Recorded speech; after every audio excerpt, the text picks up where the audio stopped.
It's picture postcard scenery and penitential suffering. It may not be much of a tourist board slogan, but it makes great television sport.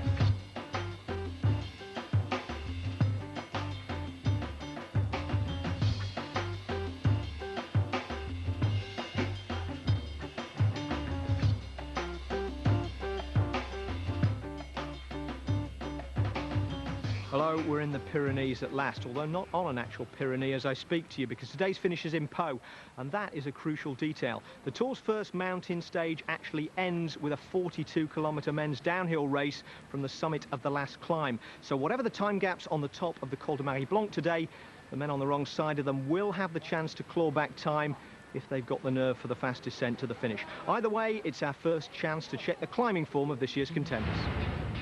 Leading the race into the mountains is Sergei Honchar of the Ukraine. A minute behind him is the American Floyd Landis, riding, as the world now knows, on a failing hip joint. The rest of the top five is made up of Honchar's T-Mobile teammates, with Australia's Michael Rogers and Andreas Klöden of Germany more likely to ride as rivals to the race leader than in support of him. Another Australian, Cadel Evans, is a minute 52 back in seventh. The Italian Paolo Savoldelli is the best placed of three Discovery riders. He's 11th at 2 minutes 10, just ahead of Rabobank's Russian Denis Menchov. And in the absence of Ivan Basso, CSC will be riding for their Spanish climber, Carlos Sastre. The serious climbers already have serious deficits. Ivan Mayo is nearly 6.5 minutes back in 61st, but he'll be motivated by home crowd of Basques along the roadside. Michael Rasmussen is closer to 8 minutes behind. Last year's King of the Mountains is hampered by a bad throat and a team that wants him to ride for his leader Denis Menchov rather than himself. Now, the internal route Rabobank is actually just one of several races within the race that we'll be seeing in the mountains. There are rolling interviews for the leader's job going on at T-Mobile and Discovery too. De Vittem and Lotto, on the other hand, seem to be perfectly balanced. They've got one Aussie for the flat and another for the mountains and the race overall, as Ned Boulting reports.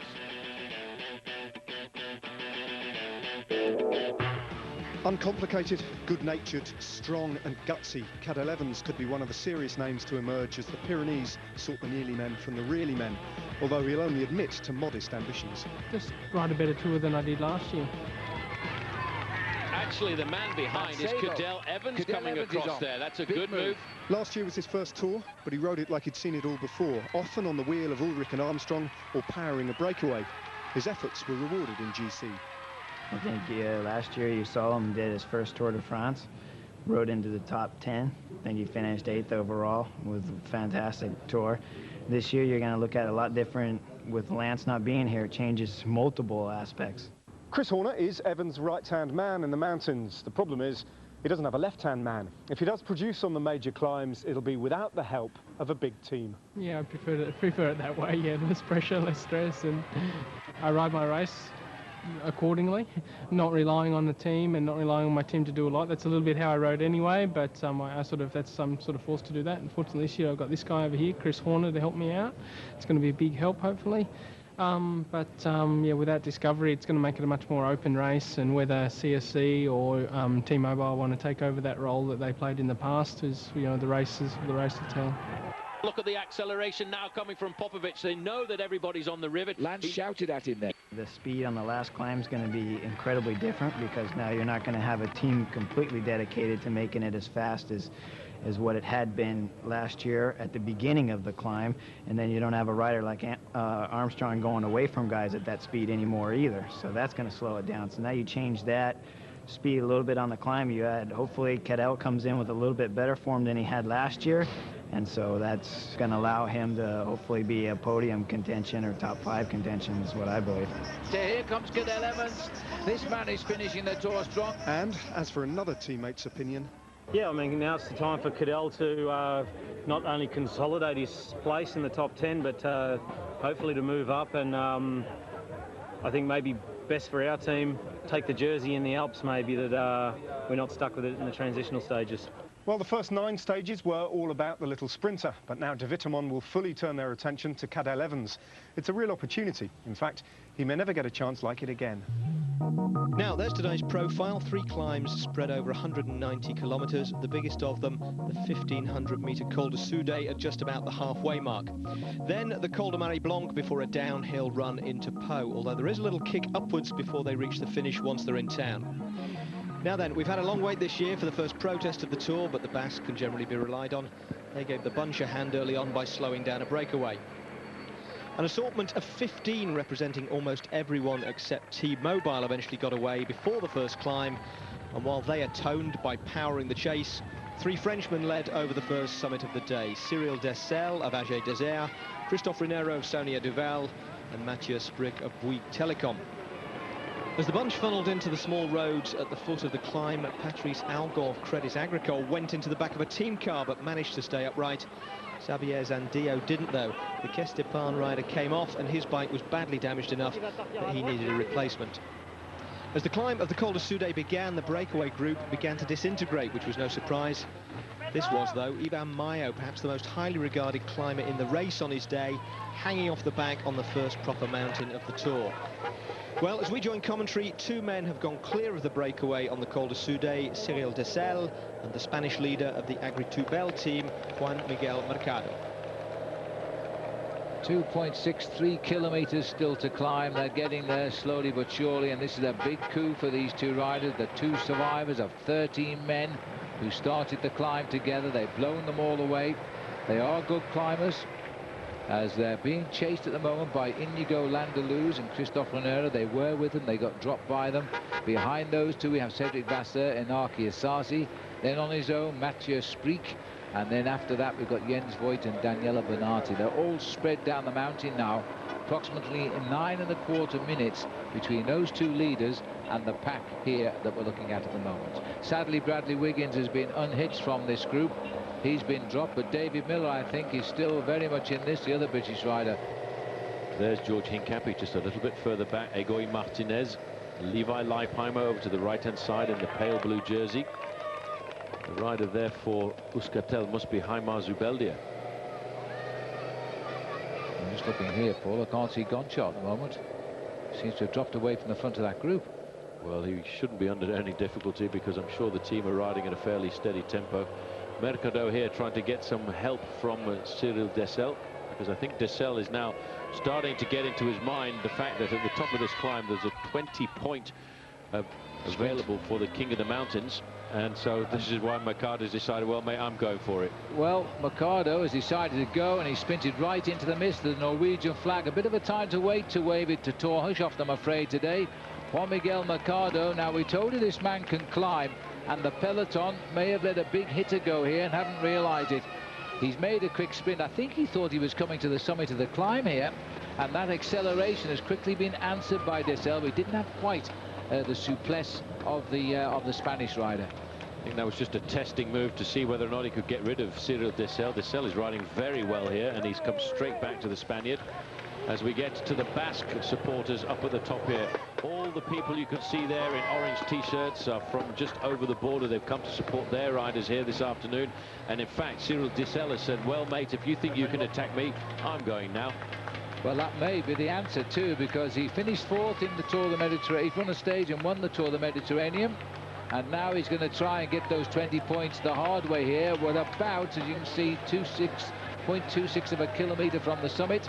And I think there might be a reaction coming here from Mercado. He hasn't gone yet for sure. They'll need each other, of course, once they've fought out the battle for the polka dot jersey. And in fact, they really want to still be clear on the top of the Marie Blanque, because that's where Dessel could stitch up the early lead in that mountains competition. I think he's got this one now. Yes, he has. Well, he's round the corner. There's maximum points for him, 20 points. That brings him very close up to the top end of the classification there. In fact, with that win, Phil, he's going to slot into 2nd place. Well, that's a great ride by Dessel of France. The yellow jersey's at the back here, Phil. Yeah, that is a little bit of a surprise. All of a sudden he disappeared, and yet his team didn't stop making the tempo, which indicates that they haven't found a leader for the team. Well, they certainly haven't found a leader for the team yet. If you're the yellow jersey, I was a little bit worried, Phil, earlier on about the fact that he was riding so close to the front end of the main field. If he's sliding back like this, you know, the yellow jersey at the Tour de France is a very heavy jersey. Lance Armstrong learned how to wear that yellow jersey for 7 years very successfully. This man here is having a little bit of a hard time, and the hard time is being dished out to him by his own team. Well, we're getting a little bit of speed up now as we start to make the chase down, 50, 55 kilometers an hour as we come off the mountain top. About 8 riders are over the top of the climb, but we haven't seen much of the summit, in fact, since these two went over the top.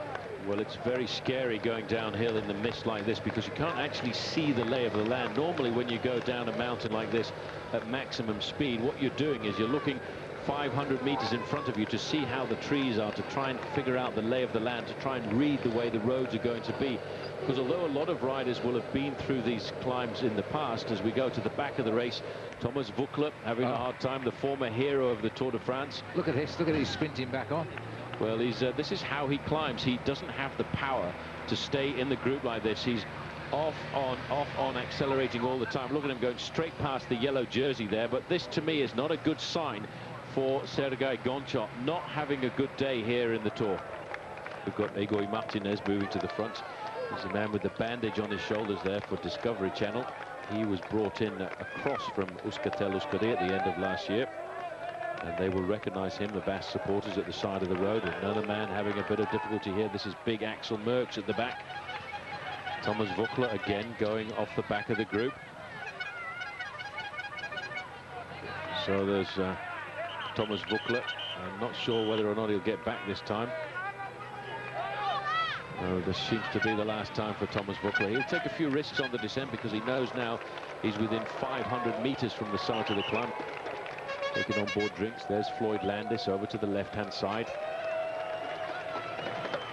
Now they're up to the summit of the climb, and look at this time gap. And this is a massive time gap for the two leaders. It's almost 10 minutes, 9:53 as they went through there. Technically, though, I wouldn't, if I was the team manager of T-Mobile, I wouldn't panic too much. And this looks like Inigo Landeluz is the man who has managed to make the best of the descent here, because Inigo Landeluz, number 126, he is about to rejoin the two leaders. Hola, soy Iván Mayo. Están ustedes viendo el Tour en la ITV.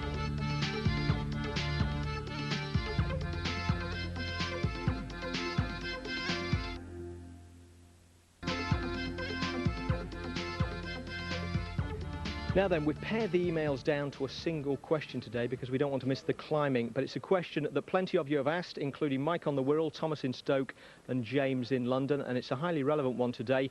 It's which is the most difficult mountain to climb? Well, since I only climb them in the back of the car, Chris, this is one for you. Well, for me, the one that brings tears to my eyes is the Col de Galibier, because whichever way you go up it, it's over 40 kilometres, and to see a sign that says that at the bottom is an absolute nightmare. And I can remember back in '99 when I had to do just that. And then when you get towards the top, there's a serious altitude effect, and then it really does get incredibly difficult for the last half an hour.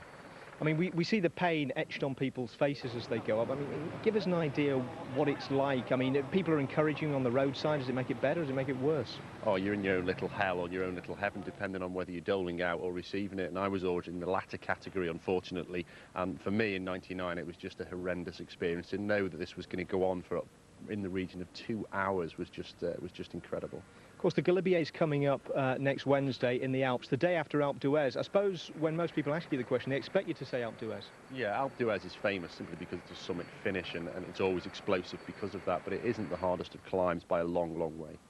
All right, now there's even more climbing tomorrow, so we're going to give the emails a miss altogether, but do keep them coming. We've had plenty already about riders' heart rates, their power outputs and their pedal cadences, a lot of which is actually being tracked on the Tour this year. So we'll be back on Friday with a bumper edition of the emails dealing with all of that. In the meantime, let's get back to the racing. Well, on the descent of the Col de Soude, the lead group of 7 came back together. But as we join it on the climb of the Col de Marie Blanc, the same 2 riders have attacked it and gone clear again. We're looking at the dancing figure here, just over 2 kilometres to the top of the Col de Marie Blanc. Then we're going to see a real chase as they race for home in Pau. It's 42 kilometres, about 26 miles. These two are 10 minutes clear, more or less, of the main field in the Tour de France, and there's a group of chasers in between at 7:15. This is the steepest part of the Col de Mari Blanc that they're coming to here. It's kicked up, started off nice and comfortably at like a 2-3% gradient, but at the summit here, they are suffering at 11.5% gradient as they get up towards the top, and that's when it really bites in. You can see here Inigo Landaluz, no mean climber himself, struggling just to keep the pedals ticking over. Well, he's on a steep part of the climb. He just rode over the name of his team captain, Iban Mayo. Well, Mayo's in desperate trouble. He's probably slipped back into the sprinters group, climbing on the last climb. He was off the back. There's the crowd line indicating the arrival towards the summit now. A few more cheers. A Frenchman again racing for a yellow jersey. We have another race leader from France since the days of Thomas Voeckler back in 2004. Thomas Voeckler was a great leader, led the Tour de France for 10 days and battled to keep it through the Alps and then through the Pyrenees as well. It may well be we can see a solid French leader at the end of today. The French cannot complain about their Tour de France this year. They've had 2 stage victories so far. They've got Christophe Moreau high up in the overall classification, and now today, in fact, it's his teammate Cyril Dessel who could be the man taking over the overall mantle of yellow. Now they're all beginning to slip away here now. Kinziato's also going straight through the peloton. And this rider here coming through is Volnregard, once the best rookie in the race, now also in trouble on the climb. Coming further back, one of the teammates here of Floyd Landis dropping back, Koos Moerenhout. He's doing a very good ride because Koos Moerenhout is more well known for being a very good rider on the flats. Yeah, but look on the far side there, Paul, because that is Eddie Mazzolini again who's dropping off. There's the Devil. I've missed him a lot around the course this year, but we knew he was here. We saw him in Strasbourg. This man's a German, actually, but he dresses up at the Devil every day, and usually we see him around about 30 or 40 kilometres from the finish. Yeah, Phil, the only problem is, though, he's only got one Devil suit, and it gets a bit smelly to the end of 3 weeks. He's still a bit of an athlete, isn't he? These are the 2 leaders now as they climb towards the summit of the Col de Mari Blanc, the last challenge in the Pyrenees today. Tomorrow we have the real challenges in the Pyrenees, and they could have a new leader here. It would be the rider in blue, unless Mercado gets rid of him. Mercado's 6 minutes plus behind overall, and so Cyril Dessel knows if he can just go with Mercado to the finish, he could be the next leader of the Tour. Depends on the location of this pack. Well, around about 20th position there, you could just see the yellow jersey. This is Pavel Padrinos. He's the big rider from Team Discovery. He's the rider we were used to over the last couple of years, seen riding on the front end of the main field, looking after one Lance Armstrong. There's Jaroslav Popovic. There is Andreas Kloden in the middle there with the gold chain just dancing around. Here is Floyd Landis. Alongside him in the blue and white, Christophe Moreau. All of the big names here this afternoon. Nobody really put under any serious pressure. There's Cadel Evans over to the left-hand side, De Vitamon Lotto, the red and black jersey with the white helmet on. We will have a big showdown tomorrow because at the summit of the final climb of the day, there is no downhill. Absolutely right. Looks like Bert Grabsch is actually pacing Floyd Landis at the moment over to the right of our picture. They're all getting more interested now in the front of the bunch. The tempo has lifted a little bit, which is interesting to see. The men we thought should be here are here. They're hoping they've had a day conserving energy, even though they might well see themselves sitting 4 or 5 or even 6 minutes behind the leader of the Tour by the end of the day. That man went into this race with a minute advantage over Floyd Landis. He must have felt pretty safe, and it's not working out. There's the 2 leaders. Tom is for Tom Bonan, Stefan Ogier. He was in the breakaway yesterday, actually lives down this part of the world in Pau. Well, these 2 riders, Phil, there doesn't seem to be any advantage between either of them. Both riding side by side, evenly matched tempo, evenly matched effort being put into the breakaway. But Cyril Dessel, in his mind now, is thinking, you know, I have got the advantage. I've won the last 2 King of the Mountains points. All I've got to do is get across the line in front of this man, and then I've got a good chance of getting the overall lead. This is Sprick. He was the young rider from Bouygues Telecom who was in the breakaway early on. He too now back in the fold. That's right. So the next man in sights of the peloton should be Inaki Azazi, who got up to the leaders and then got shelled again. So I reckon there's 9 riders still ahead of the main field today. These 2 are still ahead. They're not quite in double figures now, but still a terrific lead. 9 minutes 40. They went over the top of the Col de Soudet with a 9:50 advantage. They've lost none of it. They're still holding 9:40 as they approach the finish of the Col de Mari Blanc. Well, once we get over the top, we're going to see a tremendous descent to the Marie Blanque and then a real race away from the hills to the city of Pau. There's a big crowd gathering too in the Place de Verdun, waiting to see who comes in first. And it could well be a Frenchman taking over the lead today. 9 minutes, almost 10. That's a big lead. And Mercado is a man you mustn't let get out of your sight. So it might be, unless he's done too much effort today, he could be a leader when we leave these Pyrenees. Well, he'll have to try and recuperate overnight because he's going to have a big day of 5 massive climbs on the menu for tomorrow's stage as we go down right through the heart of the Pyrenees and into Spain. But those riders, Phil, the way these two riders are riding now, they are not thinking about tomorrow. They're not going to hold anything back to conserve energy and think about the following stage. For them, the most important thing is to get to the finish. Now look at the crowd here. You know, when you get the crowd line like this, it looks as though Dessel is going to try and take the points without any reaction coming indeed from Mercado, unlike the previous climb. So there we have a new leader now in the King of the Mountains competition. Maximum points today on the 2 climbs. He gets 15 for that, so he has 35 in total. So he'll be the new leader now because I think it was 28 that Jérôme Pinault had. Plus the 4 from the first climb of the day, giving him 39, so he's got a very solid advantage first day. Now as soon as he goes over the top of the climb, now look at this, Inigo Landeluz is not too far behind. He's just about half a minute in arrears. He will take a lot of risks on the descent and try and make the junction, because these two leaders, Phil, have actually slowed up a fraction, because what they want to do is take on board a couple of drinks before they get to the flatter part of this descent. Я Сергій Гончар. Повернемось до Тур де Франсу після рекламної паузи.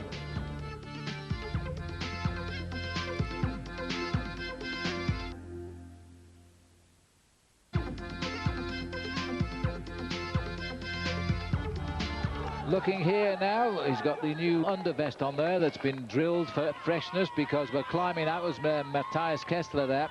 We're now looking at Thomas Voeckler. He was the last Frenchman to wear the maillot jaune, and he's now being unhooked from the group as they come up towards the top of the Marie Blanque here. This is the state of carnage behind the team cars. Riders hoping they can get back on the descent, because over the top with a lead of 9.5 minutes so far are now Cyril Dessel and Juan Mercado, and they could be heading for the new leaderboard. The overnight leader in the King of the Mountains classification, Jérôme Pinault, he's lost that lead this afternoon, but he's enjoyed leading this competition since the start. Benjamin Noval, the big worker for Team Discovery, he too is going backwards. This is Salvatore Comesso, also slipping away from the front end of the race. A lot of riders disappearing. Nicolas Portal. This is Chechu Rubiera, number 8. He's under a little bit of problems. Well, this is amazing. These riders are cracking now, right, left and centre here on the climb. Dave Zabriskie, I think it was, just slipping away there too. But he's had a good climb as he now keeps himself just in touch. He could well finish with that group once he gets up to the top. He's not far from the summit of the Marie Blanque now. He doesn't want to overdo it. So he's a hard day tomorrow. Ride with these riders together. They can chase and get back. But this is going to be a one rapid race to the finish once they're over the top. Mikel Astroloza, number 33, over on the left-hand side. All these riders can do now, Phil, is concentrate. I'm just looking down there to see. I can see all the pink jerseys at the front. I can see Christophe Moreau. I couldn't see the yellow jersey at all. Michael Rasmussen, nice and comfortable in the middle. But this is an indication that we do not have a solid leader of this race, because I think Sergei Gonchar, every time the race goes upwards, is not enjoying his tour. Well, it's nice in Rasmussen getting himself onto the front for the first time for a while, because we haven't seen him. Looks like this is David Moncoutier still hanging in there somewhere. Or is he? No, I think he's dropped back into the group that is now slowly being detached from the race, because there is that yellow service car, neutral service. That will stay amongst these drop riders now in case they have a flat tyre along the road. Big Axel Merckx going backwards as well. He's having a hard time this afternoon, but his job is something else. His job is to look after Floyd Landis. That's Daniele Bernati. He's been caught and dropped and dispatched immediately by this group. I'm just looking up the road there to see if I can see a plain yellow jersey with T-Mobile written on it. A little bit further forward you can see another rider dropping back. He's just on the tail of the pack, I think, the maillot jaune. Yeah. Here he is, but he's being dropped this time. He's precious close to the summit, but Sergei Gonchar is being unhooked here, and he's riding there just for the moment, at least, on the back wheel of Sylvain Calzati, the man who won into Lorient. Well, it's not too bad at the moment. Don't forget, this man is a very good individual time trialist. What you do in a situation like this is do not panic. Try and find a reasonably comfortable level. If you can find a comfortable level on the slopes of a climb, try and limit your losses. Don't push it over too much into the red zone, because if you do and you blow, you will never come back. He's still got a very good chance to catch up on the descent, and of course, it's a long 40-kilometer ride from the top of this summit down to the finish line in Po. Well, he's had a bad day, but he hasn't lost the ground yet. George Hincapie, right dead centre right with the glasses on his helmet there. He's keeping an eye on everything just now. Looks as though Rasmussen is finding his climbing legs on the right as well, alongside Kessler. Popovic over there as well. The three Discovery riders looking comfortable: Azevedo, Hincapie, and of course Popovic.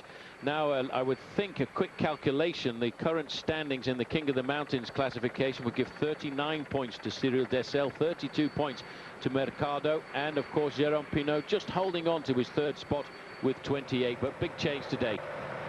Well, we expected change today. Pinault is not the big climber. These boys can climb mountains, but have they made a mistake and allowed some real potential winners to break clear of the pack? Only the days ahead are going to answer that one. Right now, Dessel is thinking only of yellow as they come off the Col de Marie Blanc. What these guys need to do now is just look around, look at the long road behind them, because this man is just 13 seconds in arrears. If they want to survive and hold on to a large part of their event, see how the referees have stopped the cars there. If the two leaders now look back, they'll see this orange jersey coming up to the front. 3 pairs of legs, Phil, in a situation like this are better than 2. I quite agree, and Rinero could get back and Moreni could get back, but the rest I think have gone too far back. They've gone over the top 2.5 minutes down. I don't think they'll bridge that gap. There's all the campers out. They've been there all night waiting for the arrival of the Tour de France.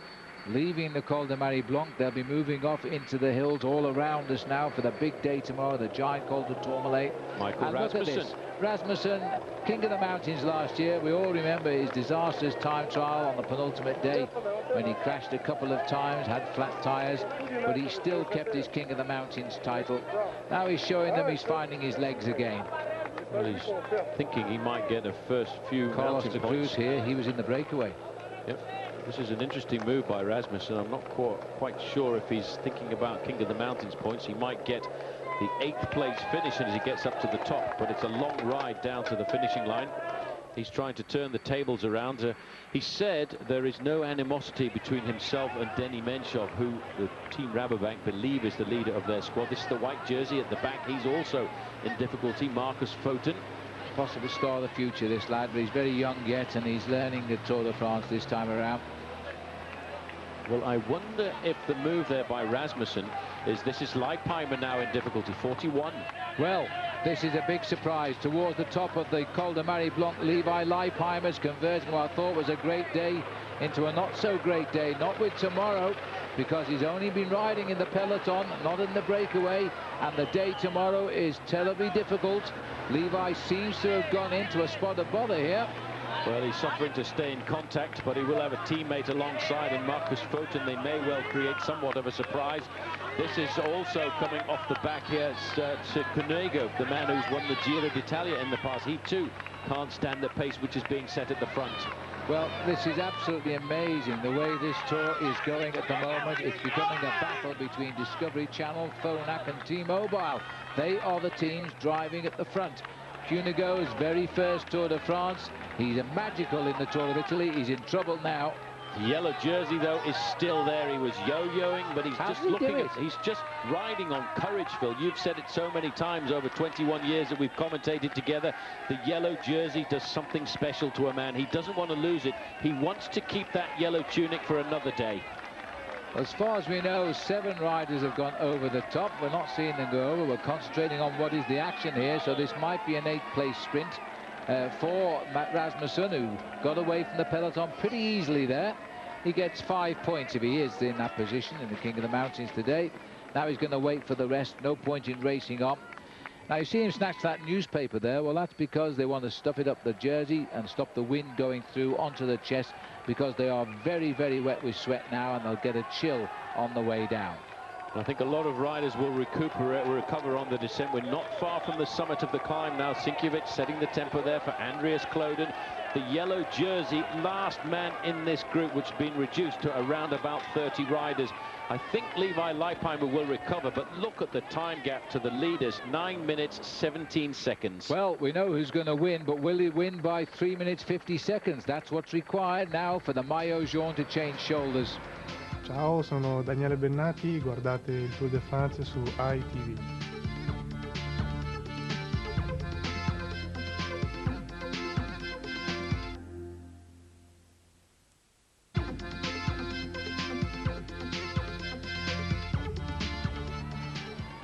Well, 10 kilometers, that's 6 miles. That's about, the way they're riding at the moment, will be about 11.5 minutes to the finish.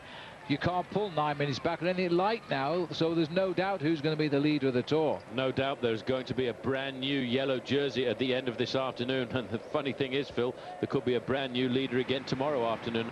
This is Iban Mayo. Now, where is he? He's with Tom Bone, and he must be with Robbie McEwen. He must be with the sprinters, so that's an indication Totally that out the Big of it. Hope is out of the Tour this afternoon. He's not going to ride into the top 10 now. Well, these boys must wonder what on earth he's doing with them. These are the non-climbers. Tom looks as relaxed as ever.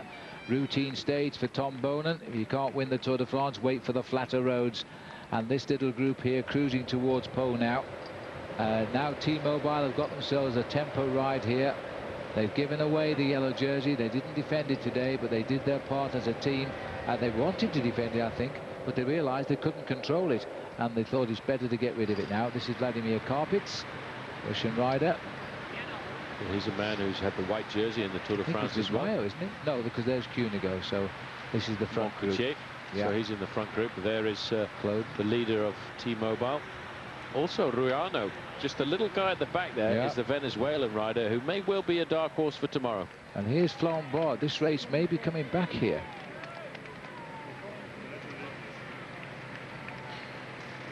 Little sign there at the bottom. You might just have seen Gruppetto. That's the group at the back of the race, or we call it very often the Autobus. That's the group of riders who are just trying to survive the stage here this afternoon. And those are normally made up of the sprinters. We've seen a lot of the big sprinters in that group.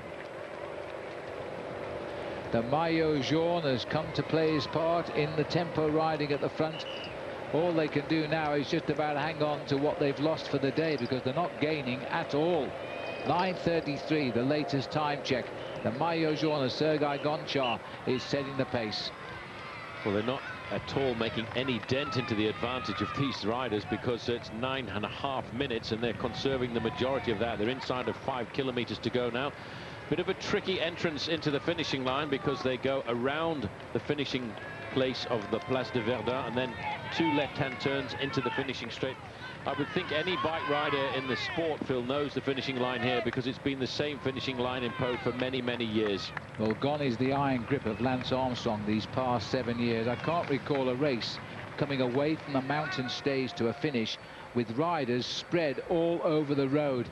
You've got Dessel and Mercado. Then at 1 minute 1 second, Landeluz. At 1 minute 39, you've got Moreno Rinero. And then at 9:33, you've got the peloton. There are others, but I think they're not too sure where they are anymore. No, they have no idea where the rest of the field is. Look at this. Well, this is probably... This is the Gruppetto. This is probably Auger, who's a local rider. He lives in Pau. Yeah. He was in the breakaway the other day. He moved down here, actually from the north of France. And I think the crowd's turning out to support him. Well, we used to see that 40 years ago when they used to do all that, but we didn't expect to see it this year. Well, also Walter Beneteau, who's a rider from the Vendée region, he actually moved down to Biarritz for the advantage of training in the big mountains. Well, there's the banner. That's the 10K to go banner, and that is the Gruppetto. I know this is it. This is the main field at 10K to go. So we are running 7 kilometers ahead of the peloton with the leader. Big difference. This man now keeps looking up the road there, and at the end of that road he can see a yellow jersey, and for him that is going to be a phenomenal moment for France.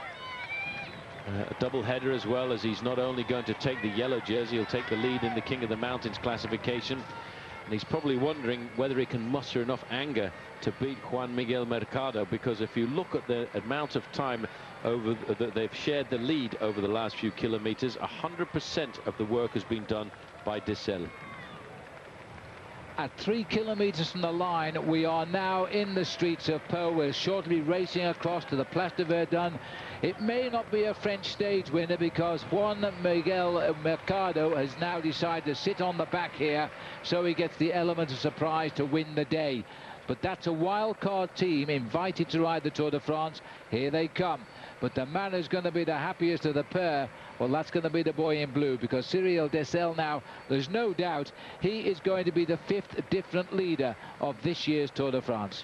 And I don't think he's going to be the last leader of the Tour de France, because I think we've got a lot more changes in sight as we go into the Pyrenees again for a very difficult stage. And then, of course, we go across the bottom of France, where the weather is exceptionally hot, around about 35 degrees Celsius.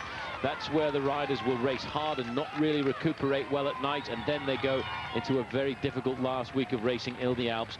1.5 miles to go, just inside of 3 kilometers to go to the finish, and not too far away now from the very heart of Pau, which many riders in the Tour de France know from the times that the race has been here before. Well, just about 2.5 kilometers still to ride here. Dessel, Mercado heading up towards the finish. We're right downtown now, but soon we'll be out in the Place for the big finish. Dessel, we think they had a chat earlier on, and I think Dessel said he wanted to win everything today, so Mercado said, right, you can do the work and I'll still win the sprint. That looks to be the situation. That looks to be the situation, because basically over the last 10 minutes and the last 5 or 6 kilometers, Mercado has just sat there in second place. Look at the leader's speed, down to 17 kilometers an hour there as they come up this very nasty hill into the Place de Verdun. That's the little hill. Yeah, this is the small hill at the end of a very long day in the mountains.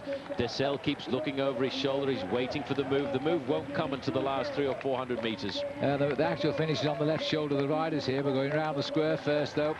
And look at this, you think we're on a track finish now on a velodrome, because Dessel is determined not to give up this one without a fight.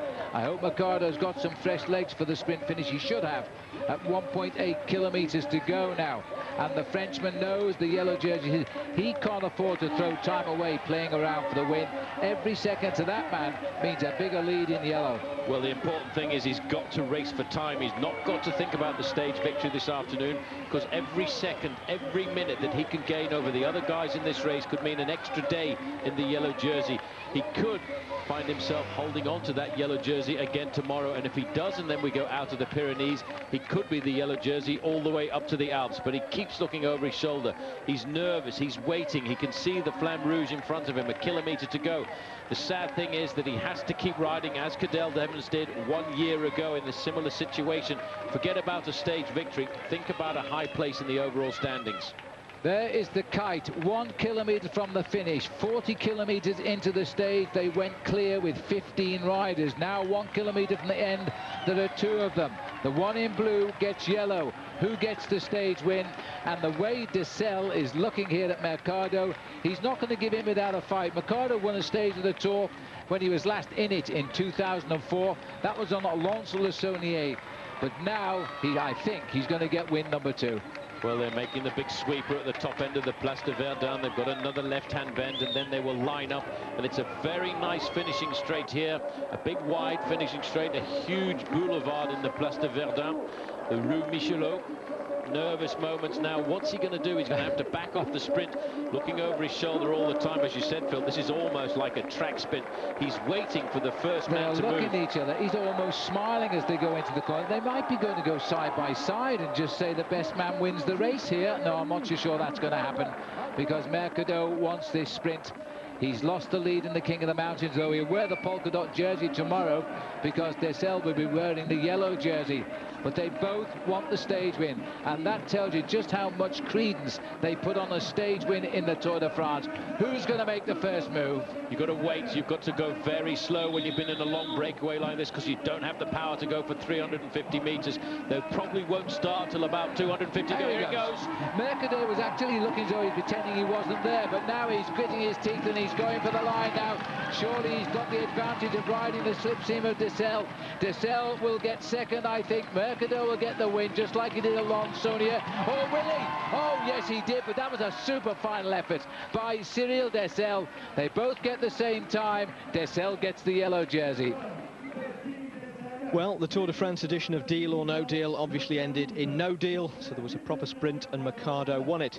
And perhaps he'll use the prize money to buy a helmet that fits. Inigo Landaluce rolled in alone just under a minute later, followed by the remains of the 7-man group. So there's the result, the missing 7th man being Cedric Vasseur. Well behind them came the main field, and with green jersey points still available, the sprint was on for 8th place. The peloton, 6:20 has gone by since the crossing of the line by Cyril Dessel. Here comes the big pack, and they've been getting bigger every kilometre. It's certainly not all of the Tour de France coming home, but there are sprinters in it. A chance for them to steal a march over Robbie McEwen. And that's Bernardi in 3rd wheel here, and guess who's in 4th wheel? Eric Zabel, the big German there in the pale blue jersey of Milram. A little bit further back, the yellow jersey in T-Mobile are not going to get involved in this at all, but Eric Zabel and Bernardi definitely are. Well, we never have given these sprinters, and it looks as though Eric Zabel might well try and challenge Bernardi to the line here now, as they're the two big boys. The final lead out for Daniele Bernardi now, as he'll swing off as they'll see the line. And even Thomas Vogler has got back into the race. He's trying to go on the far right of our picture here. But here's the big launch now for Daniele Bernardi. He should win this. He's been finishing good to Tom Bowlen and Robbie McEwen, but he's carrying Eric Zabel with him to the line. Is he going to beat him? Watch the wheels. Eric Zabel just misses out. Bernardi gets, I think it's 8th place, and 9th place for Eric Zabel today. So Bernardi ahead of Zabel at the head of the bunch, which contained most of the big names, including Levi Leipheimer, who'd looked in danger of falling off the back of it early in the stage. They all lost 7 minutes 23 to Dessel and Mercado. Then came a second group at 12 minutes. In it was David Miller, who spoke to Ned Bolton. Mountains, David. First day of a real test there. How did you find it? Hard. Forgot how fast it goes up those climbs. Shocks the system. But yeah, no, it was good. I mean, it's good just to get through it. Behind the Miller group were some stragglers at 16 minutes back. Then at 24 minutes, the Autobus, containing the self-help group of sprinters and other assorted survivors, which included Bradley Wiggins. So it was the best part of half an hour's wait for Juan Miguel Mercado before he could climb onto the podium. A stage winner for the second time, courtesy of his sprinting rather than his negotiating ability. He's also second overall now, thanks to his big day out, behind his breakaway partner, Cyril Dessel. Sergei Honchar slips to 3rd, with another of the escape group, Christian Moreni, in between him and Floyd Landis now, and Michael Rogers 6th.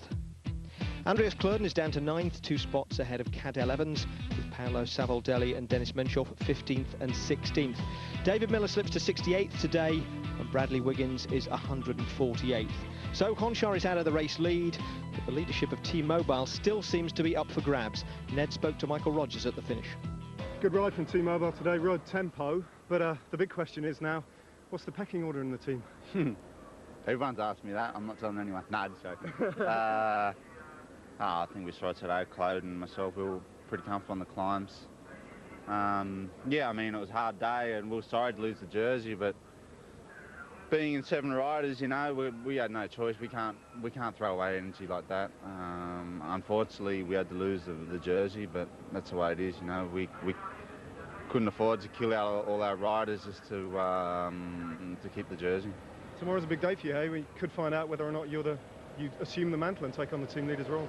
No, I mean, I'm feeling good. I mean, the tour's wide open. Like I said, I'm feeling good, and the future will tell us. Well, the present belongs to the French in the form of Cyril Dessel, although the 5th leader of the race so far looks no more permanent than the rest. The big battle between the favourites is still to come. Now, interestingly, Floyd Landis' announcement 2 days ago that he needed hip replacement surgery had absolutely no impact on his status as this race's favourite. This evening, though, he's been replaced by Andreas Klöden. And they're not daft, the bookies, so you can only imagine it's to do with the performance of their teams today. T-Mobile, with only 7 riders to start with, remember, placed 5 of them in the main group. Floyd Landis, on the other hand, with a full supporting cast, had only 2 teammates with him at the finish, while 4 Phonak riders finished in the laughing group at the back with the sprinters over 24 minutes down. Now, tomorrow is going to get even harder. Before we look ahead to it, though, let's have a look at the competition. To enter, just answer this question. Where will the Tour de France start next year? Is it A, Paris, B, Rome, or C, London? Now, you can either call us with the answer on 09012 93 33 93, or text the word Tour and either A, B, or C to 63337. First prize is a weekend for two in Paris with tickets for the final stage of the Tour.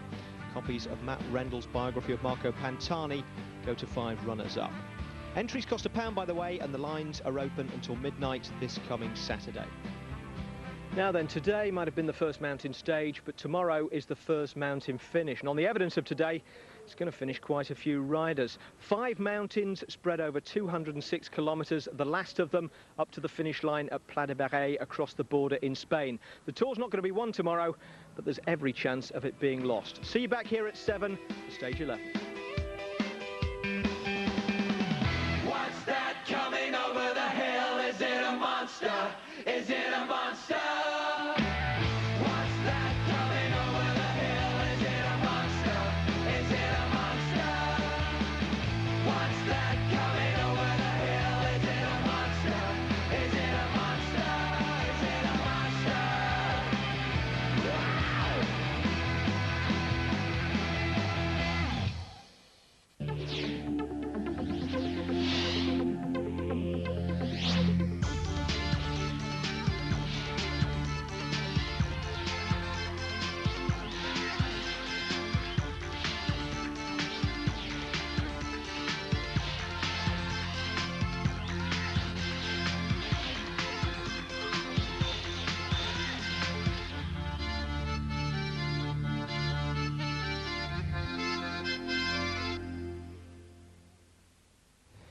Good evening from the Spanish Pyrenees. Sorry we're late, but 12 days in, the Tour de France is finally due to start. In the old days, you knew where you were in the mountains. Lance Armstrong would wait until the first altitude finish, then calmly go about the business of finishing off his rivals. And Armstrong, Phil, has attacked. And now he's gone again, and when he goes, Paul, we wonder, because this man just opens a gap and makes Ulrich look like a club cyclist. Armstrong has lifted the rev. He's going again, he's accelerating again, Phil, this is amazing. Just look at this, he has ripped away. He took a look straight into the eyes there of Jan Ullrich and said, well, here I go, are you coming or not? And the answer is not. So far this year, the parade of potential heirs to the Armstrong method hasn't produced a single positive ID. And if no one rider is strong enough today to impose some definitive shape on this race in the Pyrenees, then the Pyrenees might have to do the job for them. There are 5 mountain climbs spread across 206 kilometres on stage 11, starting with the biggest of the day, the Col du Tourmalet, over 2,000 metres high.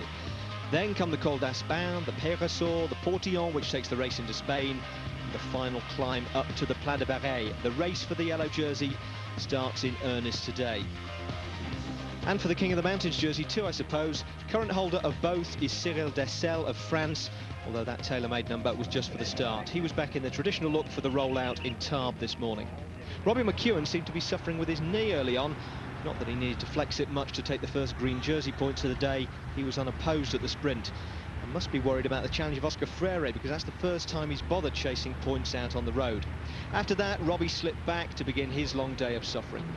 There's the way things stood as the race began. Dessel from his breakaway partner yesterday, Juan Miguel Mercado, with Sergei Honchar slipping out of the yellow jersey to third, 3 minutes 45 off the lead. Then Floyd Landis 5th and Michael Rogers 6th, both close to 5 minutes back. In 9th, Andreas Klöden, 5.5 minutes down, a couple of seconds ahead of Vladimir Karpitz and Karel Evans. Paolo Savoldelli and Denis Menchov just under 6 minutes behind, George Hincapie just over. Well, the casualties started early today. Giovanni Lombardi of CSC went on the first climb of the day, and Iban Mayo, looking increasingly like going himself with every pedal turn, was appealing to the camera bike for privacy in which to do it. Discovery, the team that set the pace in the mountains 7 years running for Lance Armstrong, were losing riders off the back of the main field by the kilometre. Paolo Savoldelli, the highest placed of them, followed by Jaroslav Popovic. And the damage was being done by the small, lightly regarded AG Dessert team of the race leader Cyril Dessel, who led the bunch up the Tourmalet. Leading over the top of the Tourmalet and over the Col d'Aspin was a 4-man breakaway group containing 2 of the early leaders of the King of the Mountains competition, the German Gerolsteiner rider Fabian Wegmann and David de la Fuente of Spain and Saunier Duval. Trying to get across to them from the main field was the French national hero Thomas Voeckler.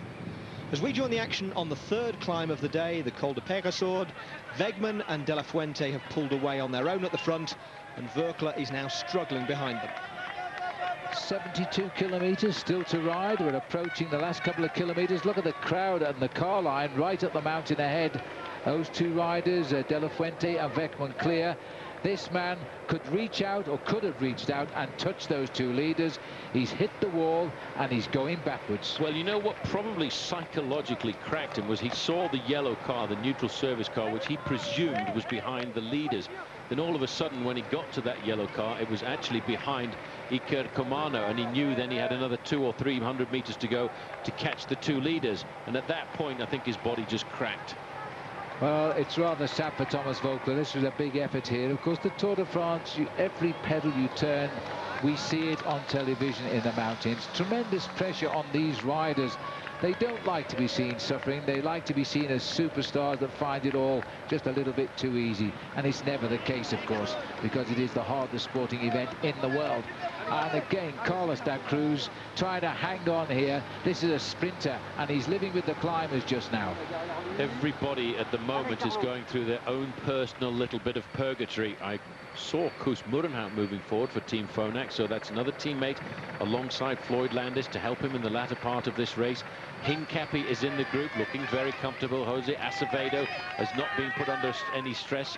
1 kilometer to go. Now, how is he going to try and win this one? A little flitch of the arm there for David de la Fuente. These 2 riders, Phil, separated by 2 points. Advantage at the moment is the Spaniard.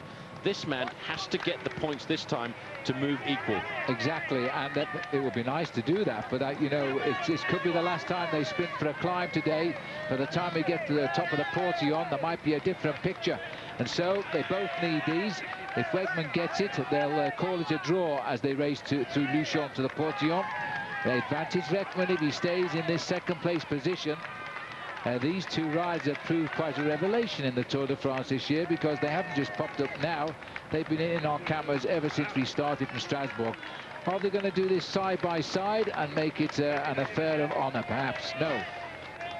Well, I wonder what the little discussion was there. I think basically the man at the front, the Spanish rider, was saying, come on, mate, let's just keep riding and then we can sprint it out at the top. But Fabian Wegmann has done the majority of the pacemaking, so now he probably feels it's fair for him to sit at the back and try and get the sprint. But Jaroslav Popovic, the man that we reckoned was going to be the big star for Discovery, seems to be having a little bit of a problem at the back end of the main field, looking for the team car. This is not good at this stage of the game, because he's still got 2 mountains to go.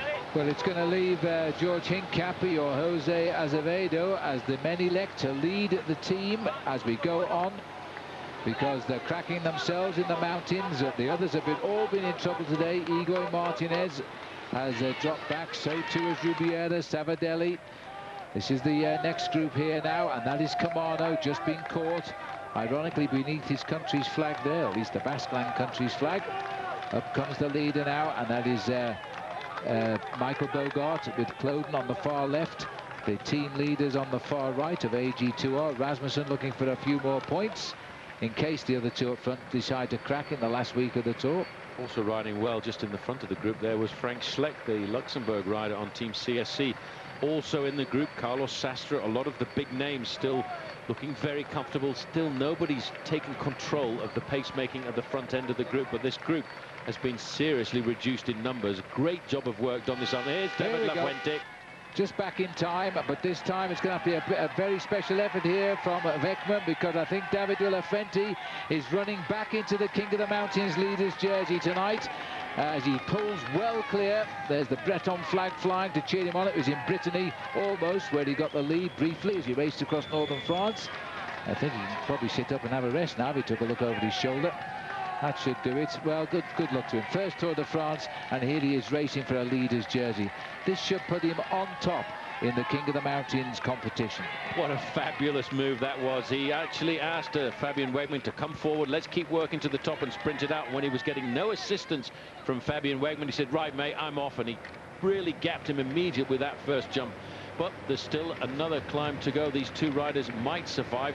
I have a funny feeling that quick calculation will give the lead to De La Fuente by 3 points ahead of Cyril Dessel. Wegman up into third place, Mercado dropping down into fourth, and Inigo Landaluz, who was in the breakaway yesterday, he is currently in fifth. But this man, currently new leader. That is quite rare, Phil, to see somebody lead on the small mountains in the start of the Tour, the third and fourth categories, and then get the lead back in the mountains, the big mountains. Well, I've not got any record of this man winning a single bike race. Clearly he's a good rider. He wouldn't have got a professional contract, but he's not a winner as such yet. Here he comes, his first Tour de France. We saw him, I think it was on day 2 of the Tour, in the thick of the action. Got a brief lead in the King of the Mountains. Now he's done it again when it really matters, deep in the Pyrenees. Now we'll probably see the rider on Rabobank here, Michael Rasmussen, tried to be led out to the line again by Michael Bogart. Well, we know that Camargo has been caught now, Camano rather. I expect to see Fletcher caught pretty soon as well. And then they'll be racing for 4th place. Still up front, don't forget, is Thomas Voeckler. But for how much longer? I think poor Thomas is in a bit of trouble now. Well, he's going to pay for that effort, Thomas Voeckler, getting off the front. He's trying to stay in control. Look at this. He's actually managed to find a little bit of extra oomph there to get onto the wheel of Rasmussen. But no, sorry. He's rocking and rolling now, Paul. He's a brave rider. He's an extremely courageous rider. Yeah. Having tried to bridge a 4-minute gap, he's still trying to stay in control. He wants to get points for the King of the Mountains classification.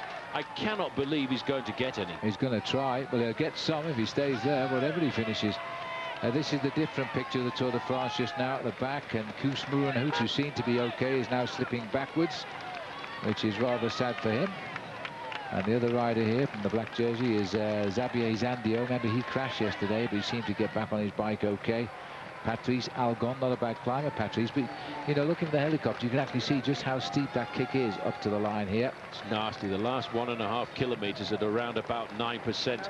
But look at the time gap, how that has come down, and there hasn't really been a serious chase so far. As Rasmussen just sits there, he's going to be given the points there by his teammate Michael Bogart. Bogart, in fact, is actually probably riding one of his best Tour de France's. We've seen him so many times in the mountains, losing big chunks of time. Riding very, very sensibly too. He's done it for his teammates here. The climber who was the King of the Mountains last year, Rasmussen. I think actually Rasmussen gone over at 3 minutes in 3rd place there. As the riders now top the Col de Peyresourde, a mere 2 more passes still to come. Hi, I'm Thomas Voeckler, and you're watching the Tour on ITV.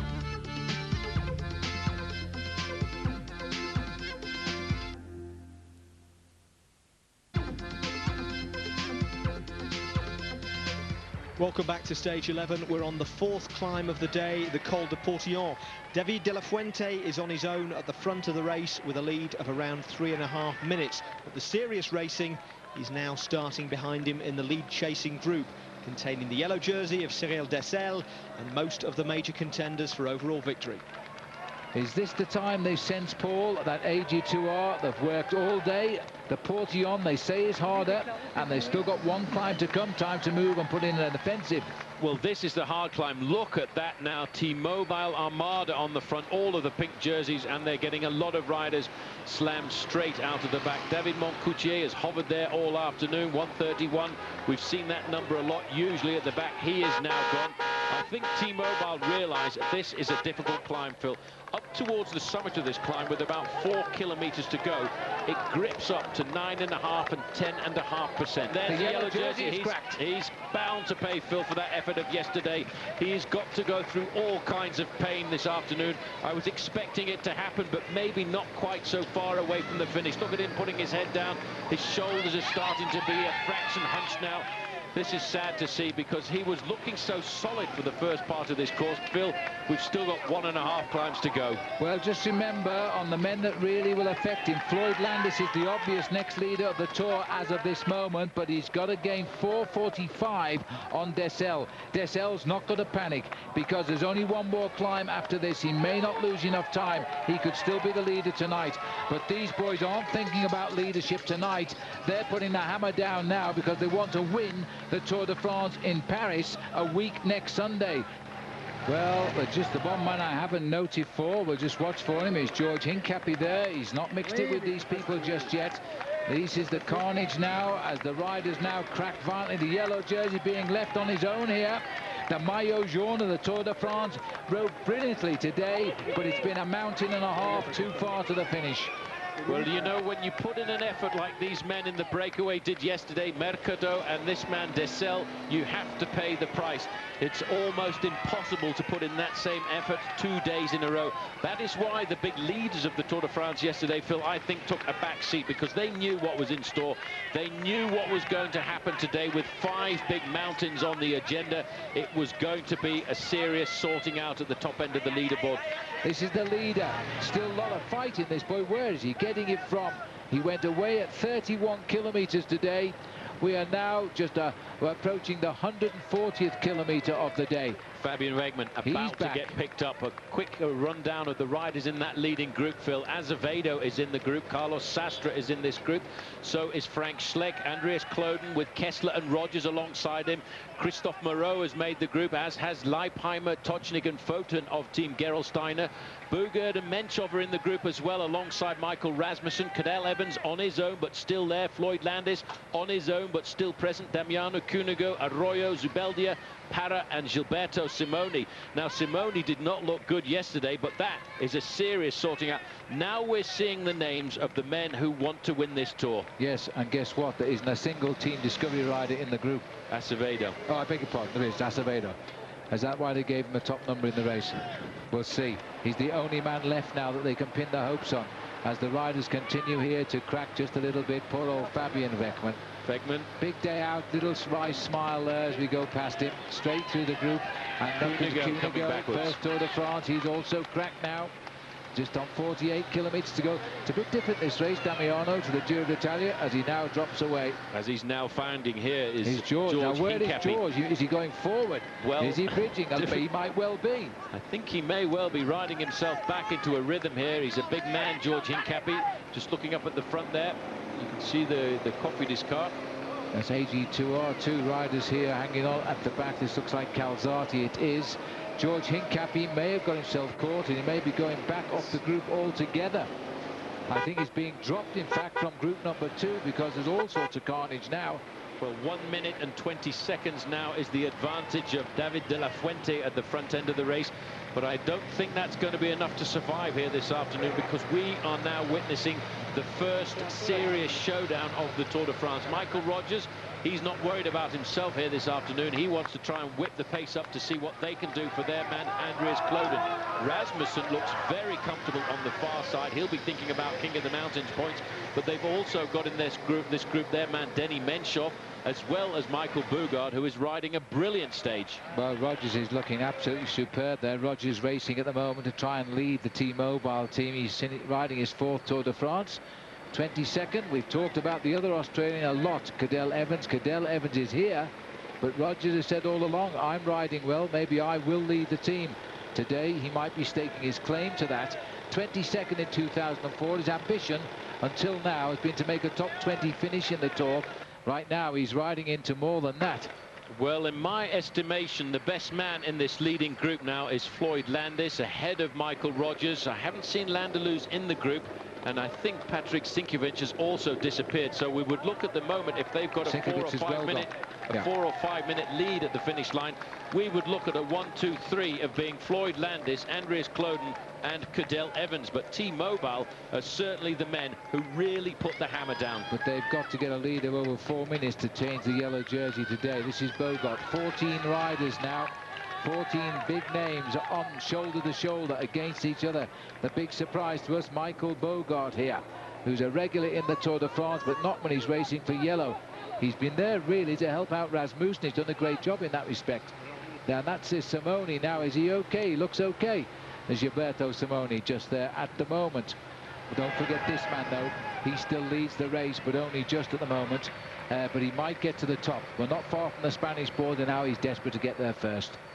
Well, he's desperate to get into Spain first and get himself a few more points. If he can lead over this climb, he's going to have a very comfortable lead in the King of the Mountains classification, and that classification, Phil, he will then probably lead right the way across the flatlands of France up till the Alps, and that will be a major coup for him and for his team. Huge. Here is the group of the yellow jersey. They are really suffering to stay in contention. No official time gaps back to them, but I would think they'll be losing huge chunks of time. Well, we'll see. It may be a day that he just hangs on. He can afford to lose a few minutes, but not more than about 4 of them, because the leaders here, there's Landis. Landis, remember, has just continued to follow the wheels of the attackers. He's not been stressed. Things going good. Leipheimer moving up on the right-hand side now. Cadel Evans, who felt he had a bad day yesterday, having a good day today. These men who didn't use the effort yesterday are now recuperating here as well. Just about 400 meters to go to the top now for David de la Fuente, and this will consolidate his lead in the King of the Mountains. The only survivor now of the 4-man breakaway, which started after 31 kilometers. At the top of the Col de Portillon, we will have 45 kilometers to race. The vast majority will be uphill. It'll be on Spanish roads as the peloton lines up behind in the face here of Floyd Landis. He does not look in trouble. He is quietly suffering, but aren't they all? The maillot jaune of the Tour de France is now fighting to stay in yellow.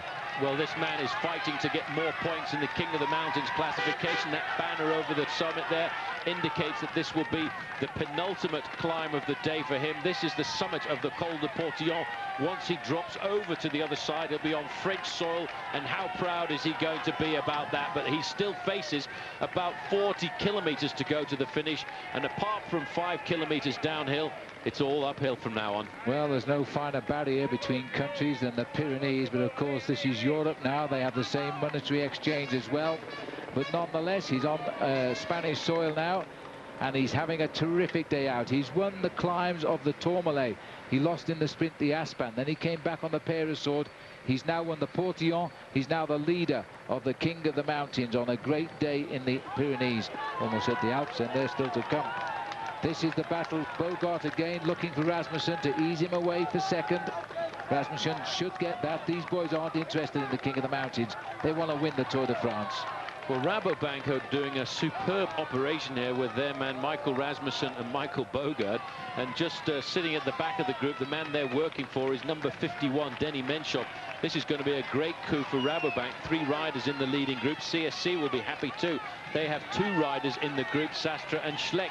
Schleck has said he was waiting for the big mountain passes, and he's reported present au rendezvous. This is the maillot jaune. Remember, he's got to be down more than 4:45, I think it was. Yes, 4:45 on Levi Leipheimer at the finish. Then that Leipheimer would be in yellow today, unless something happens on the last climb of the day, and it could. There's Rasmussen over in second, third Bogart, fourth Landis. Well, you know, the yellow jersey, Phil, has still not lost his lead, because he's only 1 minute and 25 seconds down on this group, and he had 4.5 minutes or 4 minutes and 45 seconds to play with at the start of the day. One battleground remains today now, the Tour de France. Welcome to Spain. It's our 6th different country of this year's Tour. Now we're going downhill on a very, very twisted descent here before they start the climb up to the finish. Bonjour, je suis Cyril Dessel. Vous regardez le Tour de France avec ITV.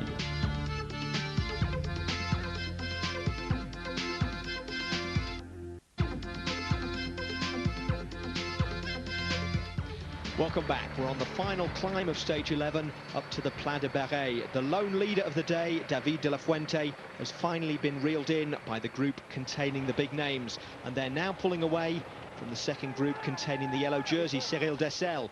He's going to have to fight up the final climb to hang on to his race lead, while the select few ahead of him fight it out for the stage and the psychological edge in the race overall. Now the slope starting to dig in just a little bit deep. Michael Rasmussen has done a phenomenal job here this afternoon, not even thinking about himself. I think he was just about to pull off though and leave the pacemaking up to somebody else. This is the back of the group, Georg Tocznik, but no, it's now, well, it looks as if Michael Rasmussen has gone back, because this is Michael the Boogeyman Bogart. He now is going to set the pace for Menschov.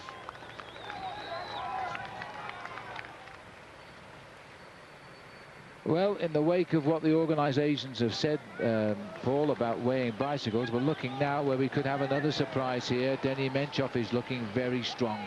Very strong, and this is nice to see. Michael Rasmussen, who's been tipped by a lot of people as an individualist, a selfish rider, only thinking about himself, today did a great job for the team, and now he has to survive.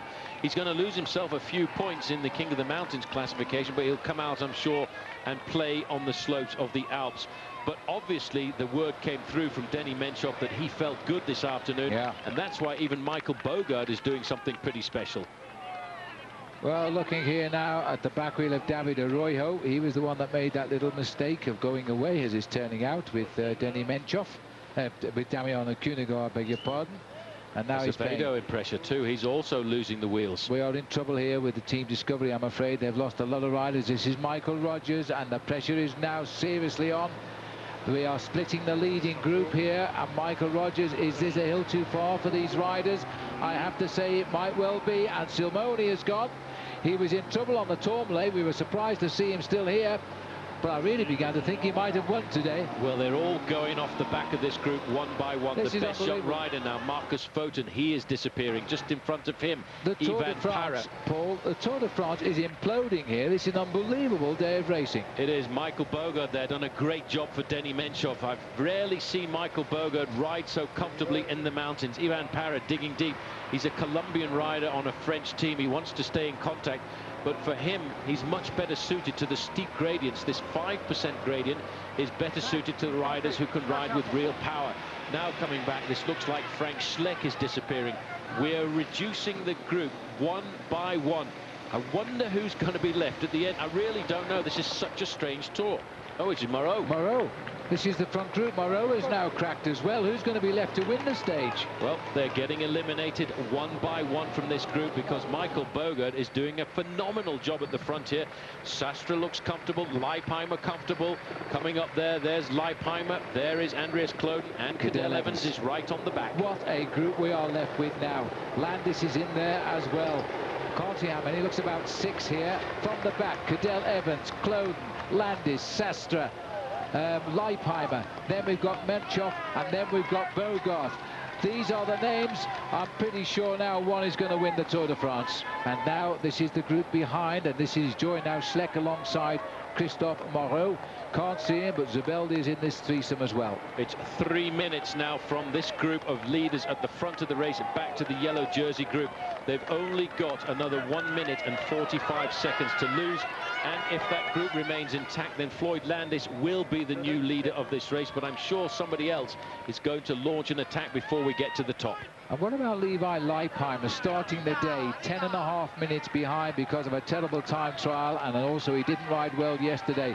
He could be up amongst the leaders with a 4-minute deficit on people like Landis by the end of the day. Menchov. There's Menchov's attack. Well, it was set up by Bogard.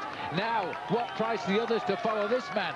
You have to follow this acceleration at this time. The first man to respond was Carlos Sastre. Landis looked in a little bit of pressure there, but responded admirably. Kloden has gone. There is a little bit of weakness in T-Mobile now. T-Mobile are seeing the first chink in the armor of Andreas Kloden. Look at that face. Menchov looks over. What damage have I done? Well, you've got rid of a couple, but you haven't got rid of Sastre, you haven't got rid of Landis, and you haven't got rid of Cadel Evans. And I don't think you will either, looking at the faces, but he's looked over his shoulder, see how many he has got rid of. Where's my man? Floyd. Where's Bogard? He sees Bogard.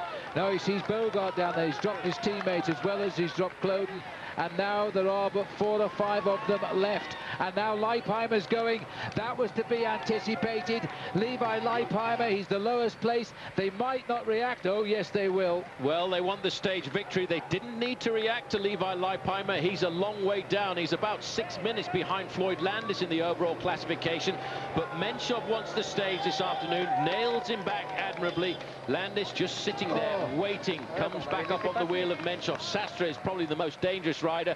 Cadel Evans still there. We're down now to 5 men in the final few kilometers of this mountain. Well, Leipheimer must be ruining the day. He didn't do a good time trial because he lost so much time. And look at the face of Cadel Evans, still looking good. So too Sastre. A calm and casual drink there for Floyd Landis. Leipheimer's made his move. Now he says to Menchov, you can come and do the work again while I rethink our strategy. Well, if you wanted to chase me down, you might as well come to the front and set the tempo now, and I'll have another go. And here he goes again. This is the second one. No, that was quickly. a dummy. Oh, that was a dummy because Landis was right on his wheel. When you're locked on a rider, there's no point. Well, it was a good try, but he didn't catch them by surprise. A very strong Denny Menchov, still with the advantage. The man on the left, number 71 in the green and yellow, Floyd Landis, is the best placed man in this group.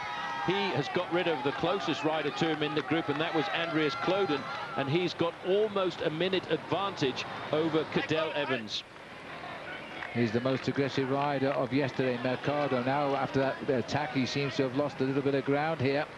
The yellow jersey of Dessel, still the yellow jersey on the last climb of the day.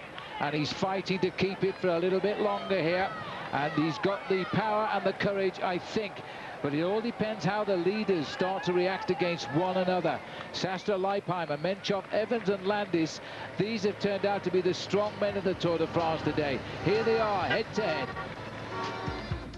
Hola, soy David de la Fuente y estáis viendo aquí el Tour en la ATV.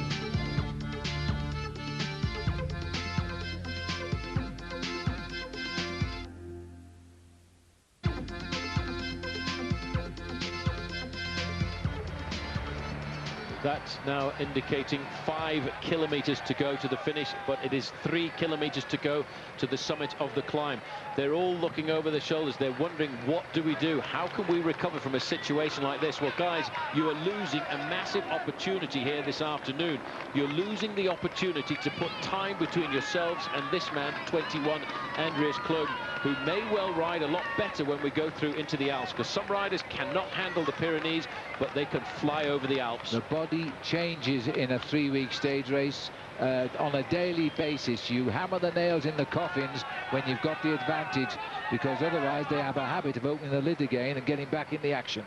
Well, I tell you, if Lance Armstrong was one of these leading group of 5, he would say, right, I know I can win this race. I will put the hammer down. I'll drag you to the finish. I don't give a hoot about winning a stage in the Tour de France. I want to win the race after 3 weeks.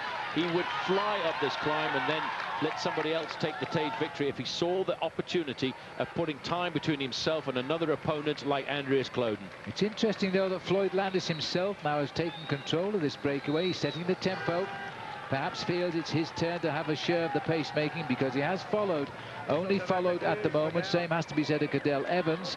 This is Christophe Moreau a bit further back down the slopes of Christophe. Right up above where those cars are, that's where they climb to on a series of switchbacks. This is a hard way to end the Tour de France. See the flags too. Just see how strong that wind is blowing.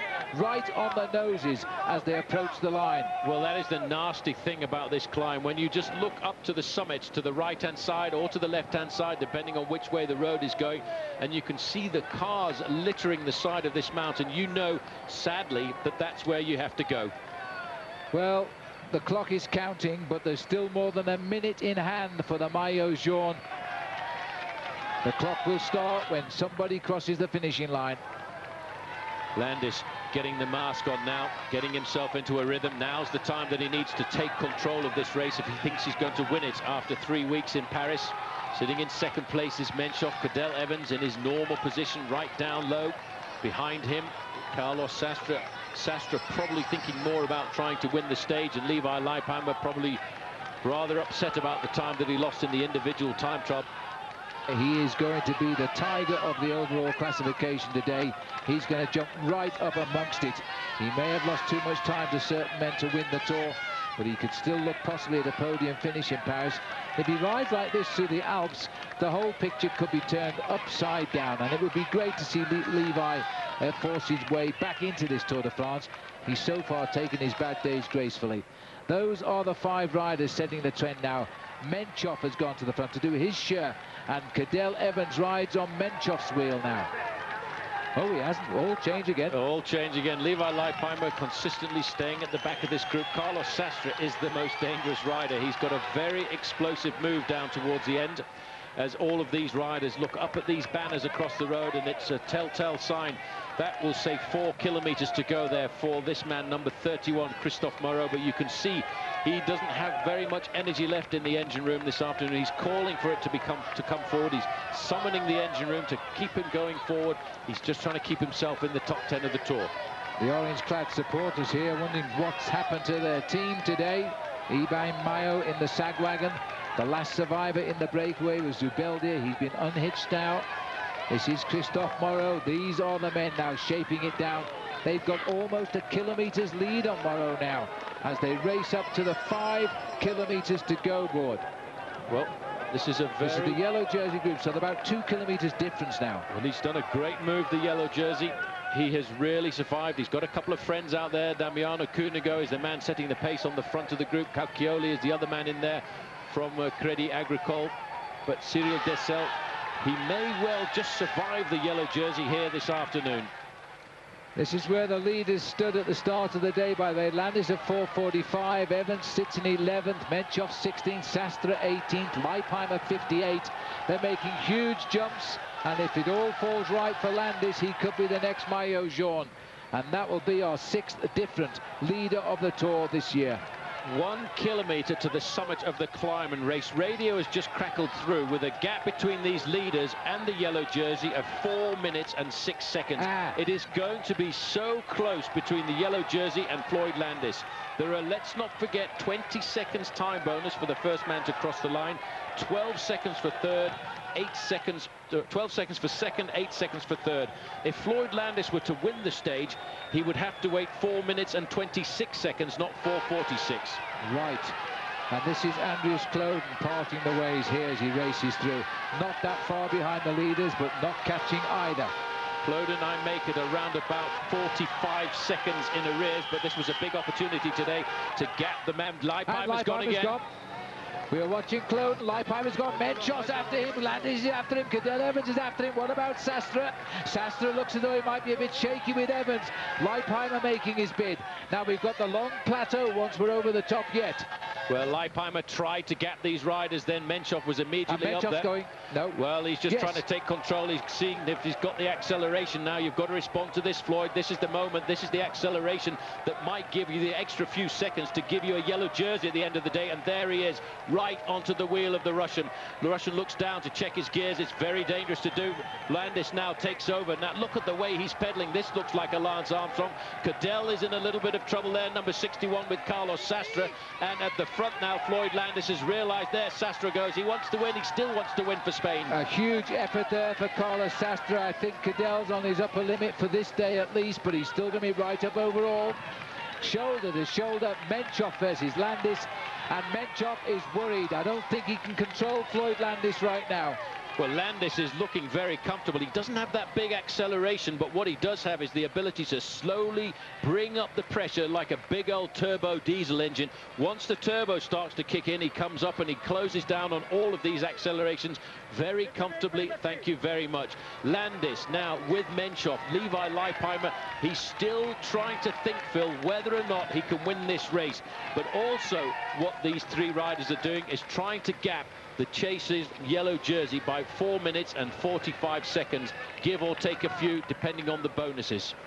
Well, over the summit we go, and it was Menchov first, but now it's Landis taking up the running from Menchov and Levi Leipheimer. Menchov is in an American sandwich here, and Leipheimer is back. That's the big news for Gerolsteiner. Well, I'm just thinking about what Robbie Ventura, the coach of Floyd Landis, said to me the other day. He said Floyd can generate 1,200 watts in the sprint, but he doesn't want to sprint. He doesn't want to go right up there because sprinting really hurts his hip. And no, he probably won't want to do that because he's still got a long lot of racing to do in the race like this. Despite the fact that this man is injured, despite the fact that he is facing a hip operation after the Tour de France, what he wants to do, Phil, is go out the overall winner after 3 weeks. He's not going to risk it for an individual stage win, I don't think. Well, don't forget, they're into a headwind now, and the boys behind Landis, it's their advantage. Leipheimer would like to win now to wipe away the bad memories of the opening week of this year's Tour de France, which has put him in 58th place. He's going to be right up amongst it tonight when we see the next result. He's back, and Sir Carlos Sastre here rides fourth on the road. Carlos Sastre was hoping to take the victory for Spain here this afternoon. We're on Spanish soil. Floyd Landis goes to the front, whipping up the pace. This is now like a man who is thinking about time, not about an individual stage. I've made a quick calculation. If Floyd Landis finishes third on the stage and takes the 8-second time bonus, then he's going to have to wait for 4 minutes and 37 seconds. Look at the face of Levi Leipheimer here. He's just waiting for the moment to take a jump for the line. He wants to win this stage more than anything right now, the Gerolsteiner rider. He is going to sit in this slipstream of these two riders. They have the most to gain this afternoon in high overall positions. Leipheimer wants a stage win, and that's uppermost now in his mind. Very difficult finish. It's on the flat, but it's against the wind now. Look at the face of Denny Menchov here now. Leipheimer grits his teeth and hangs on. This is at 200 meters to go. Brake hard, swing left, hit the headwind. Leipheimer now, can he come out of the stream? Here he comes. I'm not sure they can handle this one. It looks to me as though Denny Menchov is going to make this for the victory. He gets it. Leipheimer second, Landis third. Well, now what we've got to do, Phil, is look at the clock. I made a quick calculation. Here is Sastre and Cadel Evans coming into the line. We have got to see 4 minutes and 37 seconds if Floyd Landis is going to take the overall lead here. Sastre and Cadel Evans coming in. They've not lost too much. That keeps Cadel well up at the top of the overall classification. He has seen himself move up a long way in the race this afternoon. He started the day in 11th. He's probably going to move up into third. Hats off to this man. He set it up for the win this afternoon. Michael Bogart, the boogeyman from Holland, has done a great job, and this is his best ever mounted top finish that I can remember. And his work was so well founded, because the man he did it all for will be drinking the champagne with him tonight, Denny Menchov. And Menchov will be up amongst the leaders now, second or third in this race. All depends on how it all happens later. The clock is running. It's nearly a minute since the Menchov, Leipheimer and Landis crossed the line. If it goes to 4:37, and then it's all over, and Landis will be in yellow. Boy, what a great day of racing this has been. Nobody has hidden anything for the remaining days in this Tour de France. Here he comes. Andries Cloud, we thought might be a big man in this race, and he still might be. Don't discount him when we go into the Alps, because the Alps are a completely different kind of climb. Heimar Zubeldia bringing it home for Spain. Frank Schleck down there as well for Luxembourg. Had a crash on the descent of the Col de Portillon. He too has bounced back. He said he was looking forward to the mountains. We will be talking seconds. This man now is fighting to stay and had a tremendous lead in the Tour de France. It is seconds at the line. The headwind on the flags there. We are counting down, and we're coming to the last minute of time. He is absolutely battling here. He knows he's got a very good chance to hold on. He's looking over to see if he's got any help from the other guys with him. Cauchioli comes to the front. They're at a kilometre to go, Phil. It is going to be very, very close, because it's slightly downhill. They can do 60 kilometres now, but after 6 hours of racing... He has got to ride the last kilometre in 1 minute and 7 seconds.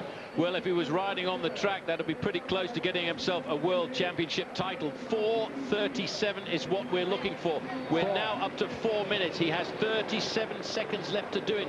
He's got to sprint this a little bit further down. We forgot about all the men who've been in the action. This is Acevedo coming home with Gilberto Simoni, David Arroyo. The clock is ticking. He's going to swing into the home straight here and see that clock, and it's going to say that he's not the leader of the Tour de France. He's about to come into that final bend. What a fight on his shoulders here. What a desperate day in the mountains for everybody. This man rode so well. Is it going to be one mountain too far? 4:37 is the time. It's going to be desperate. 5, 6. Floyd Landis leads the Tour de France tonight as Dessel races home, and he's just out of the yellow jersey. How sad is that? Well, if you're Floyd Landis, not particularly. This was the moment the numbers added up to the race lead for him. Denis Menchov was pretty pleased too with his stage win, although having ridden so strongly to get it, his ambitions clearly won't end there. Let's hear now from the three strongest men of the stage. It's really nice to win today, because this Tour, no? Best race. For me also, it's really important, because it's my first victory in the Tour. If for general classification, I think it's important also, because I have to stay with favorites like Landis, like Claude and Moreau. Today we satisfied it. Well, I didn't want to do all the work, but I didn't really have a choice. The guys that were close to me were dropped, so rather than worry about the stage, I did the majority of the work. Cadel helped a lot, and unfortunately he was dropped a little bit at the end, but he and Menchov both helped a bit, and yeah, didn't expect it to go quite that well, but we'll take it. Everybody can have a bad day and lose a lot of time, so the best thing to do is take it day by day and really look for the opportunities. You know, I really wanted to win today. I think that would have made up for everything before, and even afterwards it wouldn't have mattered, but I'll definitely be trying again. Well, Denis Menchov can take satisfaction today, not just from the stage win, but from the performance of his team. The two Michaels, Bogert and Rasmussen, were there with him almost all the way, while Landis had to do it all on his own.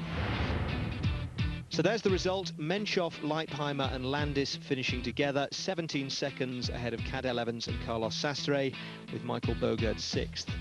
Andreas Klöden came in 9th, a minute 31 back after he was dropped by the lead group, with his teammate Michael Rogers another minute and a half behind him. Jose Azevedo was the first Discovery rider in. He lost 4 minutes 10, while Cyril Dessel lost 4:45, exactly his lead over Floyd Landis. If he hadn't wasted time squabbling with Juan Miguel Mercado yesterday, he'd still be in the race lead tonight. Further back, Michael Rasmussen paid for his hard work on Menchov's behalf, coming in 11 minutes down after he peeled off. David Miller was in a large group that finished comfortably, 35 minutes back. Bradley Wiggins rolled home with Tom Burnham another 5 minutes after that, and Robbie McEwen finished with his green jersey rival Oscar Freire at 44:20. So 3 days after he announced that he'd need hip replacement surgery at the end of the season, Floyd Landis has taken the first yellow jersey of his Tour de France career. There's the confirmation. The general classification now looks like this, with Floyd Landis, the new race leader, ahead of Cyril Dessel by exactly the margin of the 8-second time bonus he took for 3rd place on the stage. Landis doesn't need to worry about Dessel. Denis Menchov 61 seconds behind is a different matter, as are Cadel Evans at a minute 17 and Andreas Klöden at 2:29. Klöden's teammate Michael Rogers has dropped to 7th, the best part of a minute further back. Levi Leipheimer is still over 5.5 minutes in arrears, thanks to his disastrous time trial. David de la Fuente, by the way, ended up losing 14 minutes on today's stage after his long stint at the front, but his heroics were rewarded. He's the new king of the mountains, and a worthy one. All right, that's almost it for a great day's racing. There are extra post-race interviews, by the way, on the podcast at itv.com/tour. That's with Chris Boardman and Matt Rendell. But we've just got time to get the competition in before we have a look at tomorrow. To enter, just answer this question. Where will the Tour de France start next year? Is it A, Paris, B, Rome, or C, London? Now, you can either call us with the answer on 09012 93 33 93, or text the word Tour and either A, B or C to 63337. First prize is a weekend for two in Paris with tickets for the final stage of the Tour. Copies of Matt Rendell's biography of Marco Pantani go to 5 runners-up. Entries cost £1, by the way, and the lines are open until midnight this coming Saturday. Well, it's been a long time coming, but we finally have a race. The sheer difficulty of today's stage was always going to force things into sharper focus at the top of the overall standings, and it's now set up beautifully for the next big showdown in the Alps. Tomorrow's stage is more of a transitional one, 211 kilometres from Luchon to Carcassonne, 4 climbs along the way, but rolling more than mountainous, certainly nothing as difficult as today's. Leading the race out of Luchon will be Floyd Landis, the 6th yellow jersey of this year's Tour, but the first with a real chance of wearing it all the way to Paris. See you tomorrow for stage 12.